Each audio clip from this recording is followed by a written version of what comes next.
Ces troupes irakiennes sont aux aguets depuis des mois.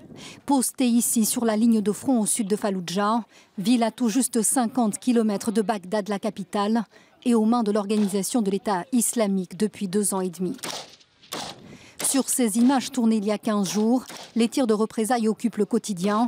Chacun ici attendait ce top départ. Je voudrais vous annoncer que le drapeau irakien sera hissé au-dessus de Falloujah. Nous allons déchirer toutes ces bannières noires de l'organisation de l'État islamique qui ont envahi cette ville. Le temps de libérer Falloujah a sonné.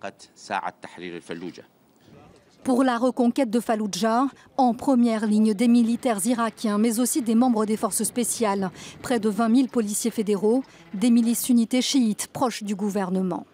Une offensive terrestre appuyée par l'aviation de la coalition dirigée par les États-Unis. La semaine dernière, pas moins de 7 frappes ont visé les environs de Falloujah. Mais reste une question de taille, le sort de la population. Selon les estimations, 50 000 à 100 000 habitants n'ont pas quitté la ville. Le gouvernement irakien leur demande de fuir dès à présent.